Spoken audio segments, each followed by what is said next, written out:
X-Men. You were the X-Men.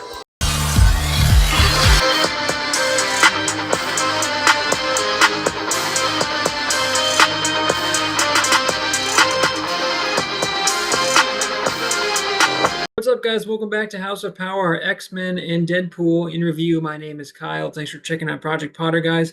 We got our Wolverine hat here. We got our X-Men shirt. This is my first time going through the X-Men movies or anything X-Men really. And guys, appreciate you. What I'm going to do is go through my kind of thoughts on the movie, my favorite character, a score to 10. And we're going to have our first rankings, guys, because this is our second movie. We did X-Men last night. Tonight, X2 or X-Men 2. And then sometimes it's called X2, X-Men United. It's a little confusing. There's like alternate titles. But either way, guys, appreciate you. Let's go. I felt the runtime in this movie. This is like 2 hours and 15 minutes. And I was like checking my watch and I was on my phone and I was like, God, dude, because I've heard that this was a good film. And in some ways, this movie is a lot better than the first one. And in some days, I think it takes a step back. Some of those things, guys, the character dynamics, I feel like are really strange. There's a lot of like horny energy in this movie. It's really strange, especially in the X-Men. There's this weird Jean Grey Wolverine thing, and Scott, played by James Marsden, he's like really jealous and on a mission, and Wolverine just straight up kisses Jean Grey, and then she's like, "No, wait, I love him," and he goes, "Do you?" Like, do you love Scott, dude? It's a weird dynamic, and he's kind of like into Rogue, and he's kind of like jealous of Rogue hooking up with Iceman, and they're trying to figure out like, oh, we want to bang, but we can't figure it out because she's gonna hurt me, and they spend a lot of time on that, and he's like, you won't hurt me, and they kiss, and it's fine, but then they get like hot and heavy, and then it hurts him, but then he's fine, and it's just like there's a lot of threads in this movie, and some of them hit and some of them do not. I think the X-Men mansion being broken into is really cool. I was like, oh man, there's like this SWAT team that comes in.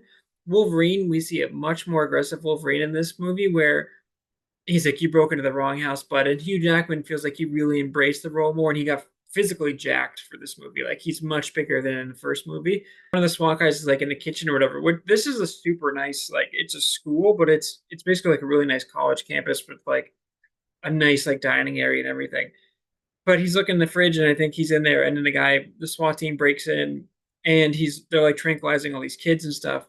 And Wolverine just like yells, takes out the claws, and then like ejects them into the suit, and he like screams at him. And I was like, oh, this is an aggressive Wolverine. Like we didn't see this Wolverine in the first movie, so that was fun. And he's just, he's more confident, and he's taking guys out left and right, and he feels more invincible and badass. So I noticed that difference, guys. But again, there's just a lot of things like I think Stricker was his name, super forgettable villain, and they keep teasing like, "Oh, well, you don't remember what happened to you?" And then Charles Xavier could have just told Wolverine what happened, but instead he's like, "Some things are better left finding out for yourself." And it's like, "Nah, dude, just tell him what's going to happen," because then he like risks everyone's life and or whatever, or he's trying to save everyone, and they're in the base, which is like an old dam basically. It's Alkali Lake, but there's a base underneath, and he's like, oh, there's more to it than just the surface. And like, oh, guess what, the X-Men mansion isn't just a school. Below there's a hidden base, and it's like, oh, later on we find out that Alkali Lake isn't just an old abandoned lake, it's actually a base underneath. And so I'm like, okay. And then this movie's called X2, and of course we get Wolverine facing off against a woman who was also basically Wolverine. And Stricker's like, Wolverine, I thought you were one of a kind. He's like, I was wrong. And I was like, oh, okay, dude. It's called X2, so we got to have two Wolverines in it. We got to have the protagonist and the antagonist have the same power, and they got to fight each other. And it's like, Marvel's done this a few times in their movies where it's like, even the first Iron Man, dude, where it's Tony and Obadiah. And Obadiah's like, Tony! And he gets the same suit as Tony, basically, or a different version, and they square off. And it's like, we don't always have to have one character and the antagonist with the same powers, and then they have the same fight. It's like, no.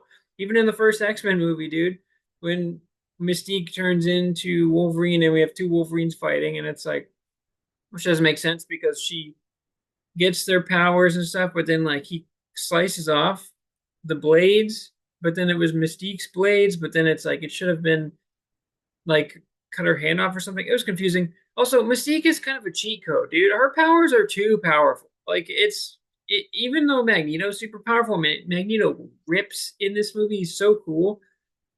Mystique is just like there are too many convenient plot points where it's like, oh, and even Magneto's like, you know how good she is, or he's like, you should see how good she is, and it's like we do see, and it doesn't even make sense, dude. And this guy behind me, Nightcrawler, who was a really cool addition, he's like the teleporter guy, or he's Kurt Wagner as he's called, and he's like, they call me the Amazing Nightcrawler or whatever. That was fun. His powers are super cool. The effects look amazing. The opening scene was amazing where he's through the White House too. That was confusing because it's like, was he working for Stricker or whatever before? I don't know, but he's like a man of faith. I don't know. It's confusing. He turns good guy. He saves him. Whatever. Just a lot of forgettable things in this movie, and it's weird because they kind of take Charles Xavier out of it. Stricker's son, who was like basically lobotomized, is now just like a mind control thing. He's using them as a weapon. Is super sad and messed up. I was like, oh damn, that's pretty messed up. And that when that guy came out, he's like, Charles was like, Jesus, dude, that's your son, and that's what you've done to him. And I was like, oh wow, that's this guy is just like trying to take over everything.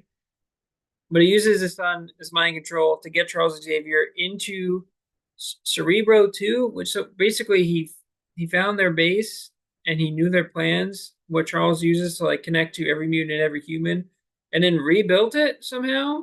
And then just so that he could lure Charles into their base so that he could use Charles to originally try and take in all the mutants, but then Magneto comes in, bing bong boom, and he's like, I want to take out all the humans actually, and Magneto works for them for a while, and it's like we knew Magneto was going to pull 360. Magneto's not a good guy, dude. So him pretend to be a good guy and be like, oh, we got to stop Charles, and they do have to work with him because they can't let Charles take over. But it was weird because I was waiting for Charles to do like oh, actually, you didn't get me.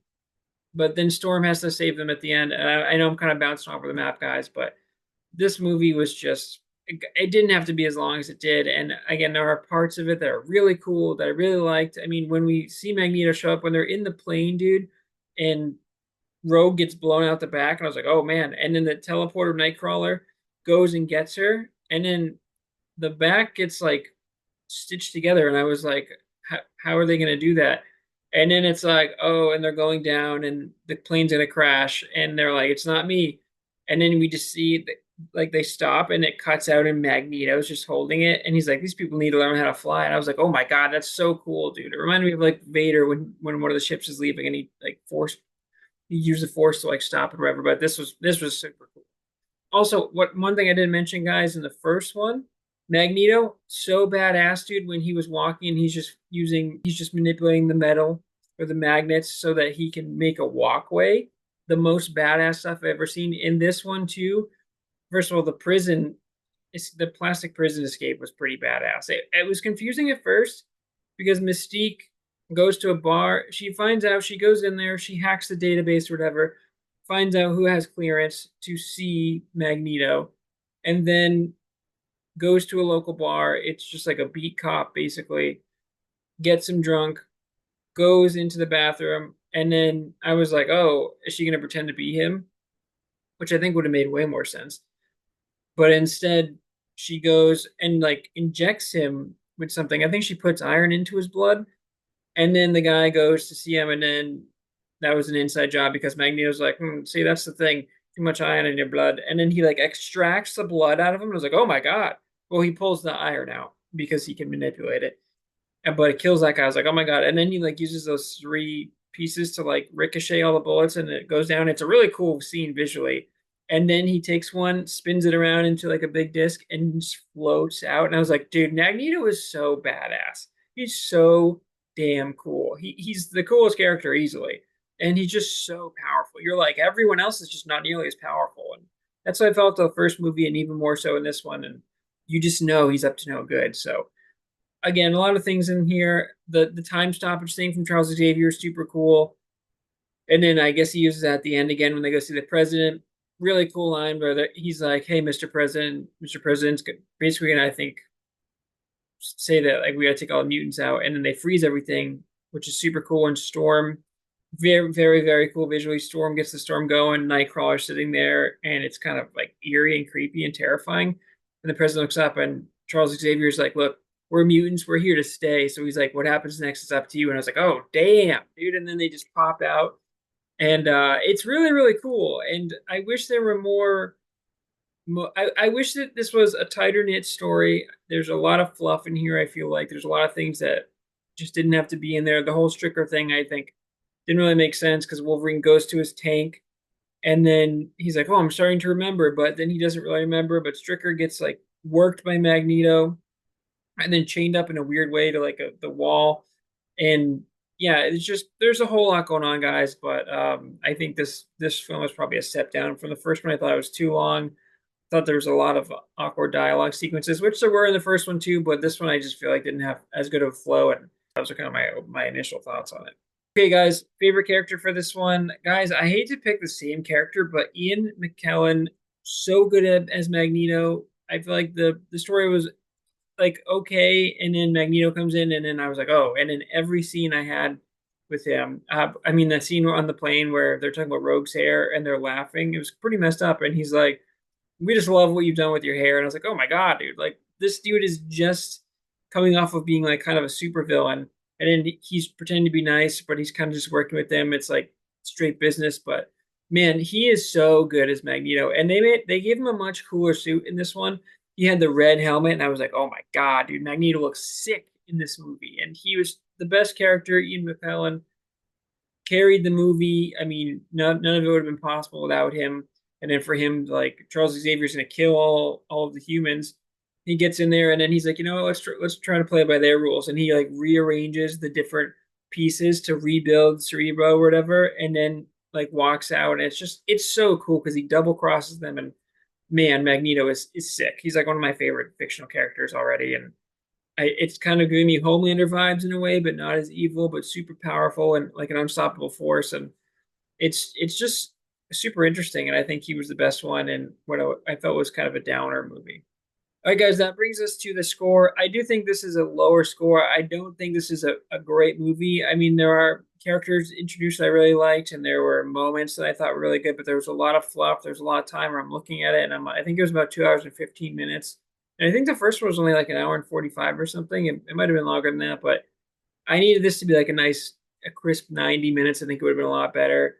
But they just spend a lot of time just kind of like hanging around. And I thought we were going to spend a lot more time in the mansion, but then that just, they break in and then they just escape, and it's not really a big deal. And the Stricker thing was weird. And then the kid stays in with the ice wall, which was cool, but then they go and it was just weird. And Stricker was a super forgettable villain, I think. And even though the acting performance wasn't bad. It was I just didn't care about that villain at all. Or his son, his son's story was interesting, and I thought his son would like backstab and then help them at the end, but then he just ended up getting duped. And I don't know, man.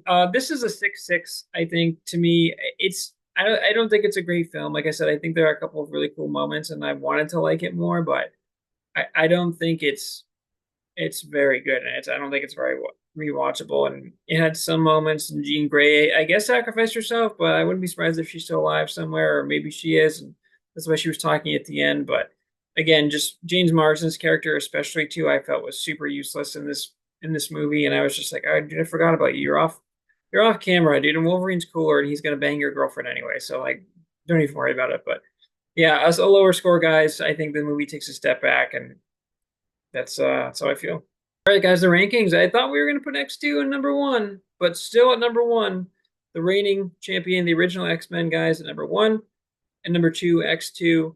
I heard a lot of people like this movie, and I was, I like to form my own opinions, obviously. I try not to go in with any like preconceived notions or like reviews or anything. So I go in there. This is my first time watching these movies. I want to have a genuine, authentic reaction, and that's what you guys are getting.